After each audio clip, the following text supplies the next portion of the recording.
Pamilyar tayo sa kasabihan, walang personalan, trabaho lang.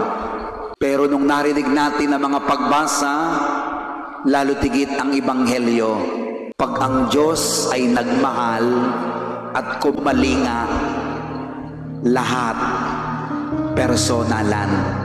Pag ang Diyos ay nagmahal, person to person, eye to eye, heart to heart, ganyang magmahal ang ating personal na Diyos. Palakpakan natin ang Panginoon. Mabigat ang mga pagbasa, ang mensahe ng salita ng Diyos ngayon. It's all about fraternal corrections, pagtutuwid sa mga maling gawa ng ating mga kapatid. Sinong ating kapatid? Yung ating kapwa, pamilya man, kaibigan, kahit hindi natin kakilala, meron tayong obligasyon na itama ang ating mga kapatid na naliligaw ng landas. And the other face of fraternal correction ay ano ho? Fraternal love. Bakit kinakailangan nating itama ang kapatid nating naliligaw? Because we love them. We care. Alam po ninyo, may dalawang klase ng kasalanan. Anong una? The sin of commission. Ang pangalawa, the sin of omission. So, letter C lamang ang pinagkaiba. Yung una, commission, the sin of commission, alam na alam natin ito. Yung mga nagawa nating masama sa ating kapwa, sa ating sarili, at sa Diyos. Yung kasalanan, mga mali nating diskarte, mga kasalanan. Ay ano yung sin of omission? Ang sin of omission, yung mga bagay na dapat mong ginawa sa iyong kapwa, pero hindi mo ginawa. Nagkakasala rin tayo. Kaya maling-mali ang isang taong magsasabi, ako naman yung walang ginagawang masama, ayos na are. Basta't ako'y nakakain sa maghapon na 3 beses, enjoy ako sa aking buhay, bahala na kayo. Maling-mali. Wala kang ginagawang masama, wala ka rin ginagawang mabuti. Pag wala tayong ginagawang mabuti na dapat nating gawin, itulong sa ating kapwa, nagkakasala tayo. At salamat sa mga pagbasa.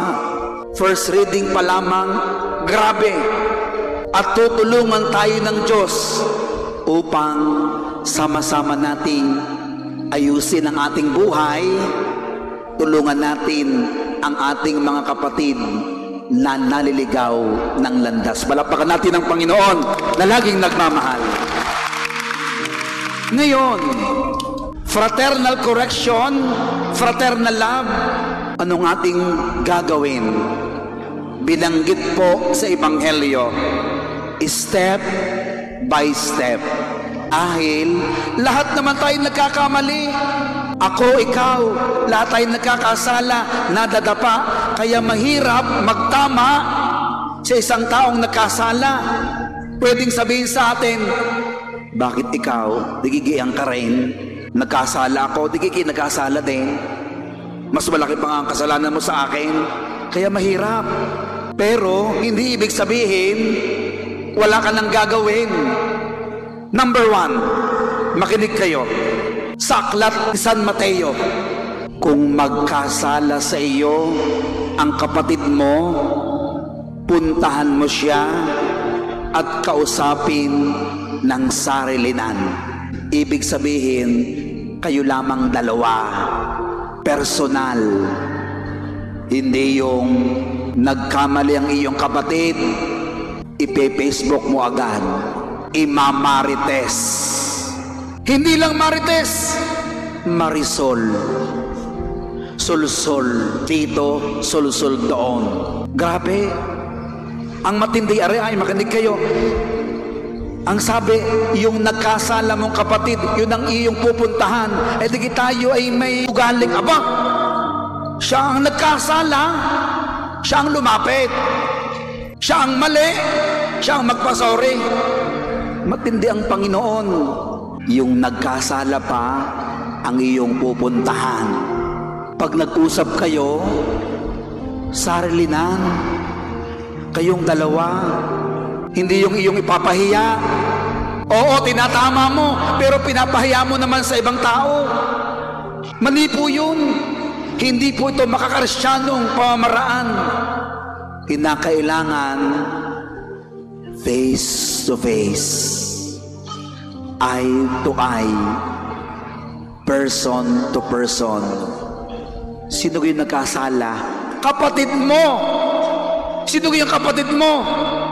Kapwa-tao. Sino yung kapwa-tao? Asawa, anak, magulang, lolo, lola, pamangkin, apo, kapitbahay, kaibigan. Sila. Ito po yung masakit. Pamilya tayo Digi pamilya. Pero dahil na tayo mahina, makasalanan, pag ba nagkasalang isang tao, hahayaan mo na lang. Naligaw na nga ng landas, sasabihin mo, wala akong pake sa'yo, bahala siya. Tigas-tigas ng ulo, hindi na natuto. Ay, anong ginawa mo? Anong ginawa natin? Ang matindi po sa atin ito, lahat tayo guilty din Sa halip na kausapin, pinag-uusapan. Sa halip na tulungan, pinagtutulungan. Which is really wrong. Pangalawa ay pag hindi umubura. Kasi pag hindi umubura yung ating paghihipag-usap, kapag hindi na-solve, anong gagawin? Anong sabi ni Jesus? Kung hindi siya makinig sa iyo, magsama ka pa ng isa o pangalawang tao nakakausap sa kanya. Ay hindi sa iyo makinig mag-iisip ka ngayon, sino kayong taong kaklose na Sino kayong taong pinakikinggan na Sino kayong taong alam nating mabuti at talagang siya ay matutulungan? Sino? Huwag tayo mag-give up agad. Ako'y suko na ako sa taong suko na ako dyan. Humingi ka na ba ng tulong?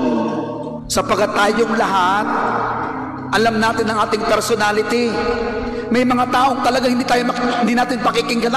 Mukha pa lamang ayaw nating makita. Ako'y nasusura sa iyo, ayaw kitang marinig. Pero may tao na hindi niya paghihindian. Sino yon? Kuya, ang aking professor pala, ma'am, sir. Nako, ang inay pala, inay, tatay. Kung ang aking best friend pala ba't ka narito? Because we care. Because we love you. Ay, narito kami. Nagkasala ka, naliligaw ka na ng landas. Hindi pwedeng ganyan ka lang. Sa pamilya dapat ganun. Marami ngayon nag-aaway. Nakakalungkot. Magsama tayo ng mga taong pwedeng makinig sa kanya. Ay pag hindi pa nagkaige, kapag hindi pa umubra, may pangatlo ho yun. Ano ho yun ang sabi ng Panginoon? Kung hindi pa siya makinig, sabihan mo ito sa pagtitipon ng simbahan. Ito yung simbahan. Hindi lang po itong gusali. Tayo! Ikaw! Anong ginagawa natin? Nagdadasal. Kaya nga prayers of the faithful, sino-sino ang ating pinagdadasal araw-araw, linggo-linggo, para sa government officials, para sa mga pare, para sa mga may sakit, para sa mga nagdurusa, para sa mga naliligaw ng landas, para sa bawat isa sa pamilya. And we are praying because we love everyone. Palakpakan natin ang ating simbahan.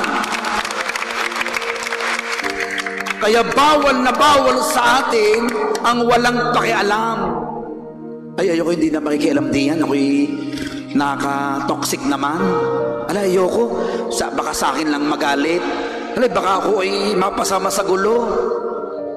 Kapag malinis ang ating intensyon, yung gulo, maaayos. Yung galit, mawawala. Yung sama ng loob, magkakapatawaran. Ay nagdadasal, nagpapatawaran, nagkakaisa, nagmamalasakit. And this is the beauty of our church, the Catholic Church.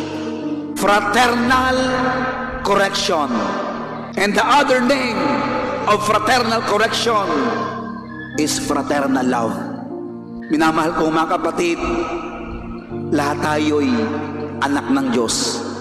Di man tayo makakilala personally, pero kapwa tayo na anak ng Diyos. Kapag may nangangailangan, kapag may naliligaw, kapag may mga taong dumadaan sa mga pagsubok sa buhay, tulungan natin, kausapin natin. Huwag nating iiwan, huwag natin silang i-condemn, sapagkat mismong ikaw at ako nagkasala din. Naligaw din tayo ng landas. Pero bakit tayo nakabalik? May mga taong naniwala sa atin. May mga tao na tumanggap sa atin. May mga tao na nagmahal sa atin. At ito yung sugo ng Diyos. Paano tayo magmamahal? Katulad ng pag-ibig ng Diyos. Eye to eye. Person to person. Heart to heart. Sa ngalan ng Ama at ng Anak at ng Espiritu Santo. Palakpakan natin ang Panginoon.